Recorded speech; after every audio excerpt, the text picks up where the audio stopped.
ಬಹುತೇಕ ಅದು ಡಿಕೆ ಶಿವಕುಮಾರ್ ಅಂತ ಹೇಳಲಾಗ್ತಾ ಇರುವಂತದ್ದು. ಇನ್ನು ಕಾಂಗ್ರೆಸ್ನಲ್ಲಿ ಸರ್ಕಾರ ರಚನೆಯ ಕಸರತ್ತು ಜೋರಾಗಿದೆ. ಡಿಕೆ ಸರ್ಕಾರದಲ್ಲಿ 2 ಡಿಸಿಎಂ ಹುದ್ದೆ ಸೃಷ್ಟಿ ಆಗುವಂತಹ ಸಾಧ್ಯತೆ ಇರುವಂತದ್ದು. ಕಾಂಗ್ರೆಸ್ನಲ್ಲಿ ಸರ್ಕಾರ ರಚನೆಯ ಕಸರತ್ತು ಜೋರಾಗಿದೆ. 4 ಹೆಸರು ಮುನ್ನೆಲೆಗೆ ಬಂದಿತ್ತು. 4 ಡಿಸಿಎಂ ಪೋಸ್ಟ್ ಅನ್ನು ಕೊಡಬೇಕು ಅಂತ. ಇದೀಗ ಡಿಕೆ ಸರ್ಕಾರದಲ್ಲಿ 2 ಡಿಸಿಎಂ ಹುದ್ದೆ ಬಹುತೇಕ ಆಗುವಂತಹ ಸಾಧ್ಯತೆ ಇರುವಂತದ್ದು. ಕಾಂಗ್ರೆಸ್ನಲ್ಲಿ ಸರ್ಕಾರ ರಚನೆಯ ಕಸರತ್ತು ಜೋರಾಗಿದೆ. ಡಿಕೆ ಸರ್ಕಾರದಲ್ಲಿ 2 ಡಿಸಿಎಂ ಹುದ್ದೆ ಸೃಷ್ಟಿಯಾಗುವಂತಹ ಸಾಧ್ಯತೆ ಇದೆ.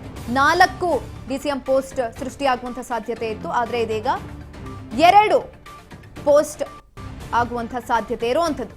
ಡಿಕೆ ಸರ್ಕಾರದಲ್ಲಿ 2 ಡಿಸಿಎಂ ಹುದ್ದೆ ಆಗುವಂತಹ ಸಾಧ್ಯತೆ ಹೆಚ್ಚಿನದಾಗಿದೆ. ಮೊದಲನೇದಾಗಿ 4 ಹೆಸರು ಕೇಳಿ ಬಂದಿತ್ತು. ಒಂದು ಯತೀಂದ್ರ, ಮತ್ತೊಂದು ಎಂಬಿ ಪಾಟೀಲ್, ಜಮೀರ್ ಅವರು, ಪ್ರಿಯಾಂಕ್ ಖರ್ಗೆ ಅವರು, ಇವರ 4 ಜನದ ಹೆಸರು ಕೇಳಿ ಬಂದಿತ್ತು.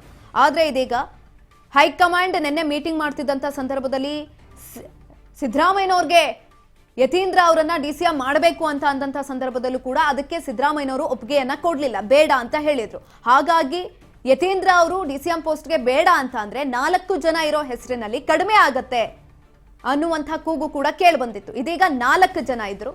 ಎಂಬಿ ಪಾಟೀಲ್, ಜಮೀರ್ ಅವರು, ಪ್ರಿಯಾಂಕ್ ಖರ್ಗೆ ಅವರು, ಯತೀಂದ್ರ ಅವರು. ಅದರಲ್ಲಿ ಡಿಕೆ ಸರ್ಕಾರದಲ್ಲಿ 2 ಡಿಸಿಎಂ ಪೋಸ್ಟ್ ಇದೀಗ ಸೃಷ್ಟಿಯಾಗುವಂಥದ್ದು. ಆದರೆ ಯಾರಿಗೆ ಹೋಗುತ್ತೆ, ಯಾರಾಗ್ತಾರೆ ಡಿಸಿಎಂ ಅನ್ನೋದು ಕುತೂಹಲವನ್ನ ಮೂಡಿಸ್ತಾ ಇದೆ. ಈಗ ಆಲ್ರೆಡಿ ಪ್ರಿಯಾಂಕ್ ಖರ್ಗೆ ಅವರ ಕಣ್ಣಿದೆ ಡಿಸಿಎಂ ಸ್ಥಾನದ ಮೇಲೆ. ಅವರಿಗೆ ಕೊಡ್ತಾರಾ ಅಥವಾ ಅದನ್ನ ಹೊರತುಪಡಿಸಿ ಬೇರೆಯವ್ರಿಗೆ ಕೊಡ್ತಾರಾ? ಸರ್ಕಾರ ರಚನೆಯ ಕಸರತ್ತು ಜೋರಾಗಿರುವಂಥದ್ದು. ಎಲ್ಲೋ ಒಂದ್ ಕಡೆ ಇವಾಗ ಡಿಸಿಎಂ ಪೋಸ್ಟ್ ಏನ್ ಕೊಡ್ತಾರೆ ಅದು ಕೂಡ 2028ರ ಚುನಾವಣೆಗೆ ಒಂದ್ ರೀತಿನಲ್ಲಿ ಬುನಾದಿಯನ್ನ ಹಾಕೊಟ್ಟೋ ರೀತಿನಲ್ಲಿ ಆಗುವಂಥದ್ದು. ಯಾಕಂತ ಅಂದ್ರೆ ಜಾತಿವಾರು ಡಿಸಿಎಂ ಪೋಸ್ಟ್ ಅನ್ನ ಕೊಟ್ರೆ ಇವಾಗ ಏನ್ 4 ಹೆಸರು ಕೇಳಿ ಬಂದಿದೆ, ಆ 4 ಹೆಸರು ಕೂಡ, ಆ 4 ಜನನು ಕೂಡ ಲೀಡರ್ಸ್ ಆಗಿ ಗುರುತಿಸ್ಕೊಂಡಿರೋವಂಥವ್ರು.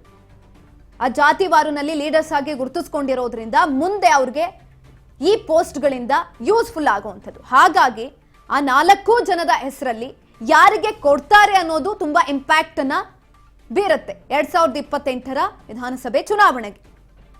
2 ಡಿಸಿಎಂ ಹುದ್ದೆ ಸೃಷ್ಟಿಯಾಗುವಂತಹ ಸಾಧ್ಯತೆ ಇರುವಂಥದ್ದು. 2 ಉಪಮುಖ್ಯಮಂತ್ರಿ ಹುದ್ದೆ ಸೃಷ್ಟಿಗೆ ನಿರ್ಧಾರವನ್ನ ಕೈಗೊಳ್ಳಲಾಗಿದೆ ಈಗ ಆಲ್ರೆಡಿ. ಅದರಲ್ಲಿ ಯಾರು ಅನ್ನೋದು ಮಾತ್ರ ಕುತೂಹಲವನ್ನ ಮೂಡಿಸ್ತಾ ಇರುವಂಥದ್ದು. ಪ್ರಿಯಾಂಕ್ ಖರ್ಗೆ ಈಗ ಆಲ್ರೆಡಿ ಡಿಸಿಎಂ ಸ್ಥಾನದ ಮೇಲೆ ಕಣ್ಣನ್ನ ಇಟ್ಟಿದ್ದಾರೆ. ಅದನ್ನ ಹೊರತುಪಡಿಸಿ ಇನ್ನು 3 ಜನ ಇದ್ದಾರೆ. ಜಮೀರ್ ಅವ್ರಿಗೆ ಕೊಡ್ತಾರಾ ಅಥವಾ ಎಂಬಿ ಪಾಟೀಲ್ ಅವ್ರಿಗೆ ಕೊಡ್ತಾರಾ? ಅದನ್ನ ಹೊರತುಪಡಿಸಿ ಯತೀಂದ್ರ ಅವ್ರಿಗೆ ಹೋಗುತ್ತಾ ಗೊತ್ತಿಲ್ಲ. ಯತೀಂದ್ರ ಅವ್ರಿಗೆ ಕೊಡಬಾರ್ದು ಅಂತ ಸಿದ್ದರಾಮಯ್ಯ ಈಗ ಆಲ್ರೆಡಿ ಹೇಳಿರೋದ್ರಿಂದ ಜಮೀರ್ ಅವರು ಇದರ ಮೇಲೆ ಕಣ್ಣು ಹಾಕುವಂತ ಸಾಧ್ಯತೆಗಳು ಕೂಡ ಹೆಚ್ಚಿನದಾಗಿದೆ.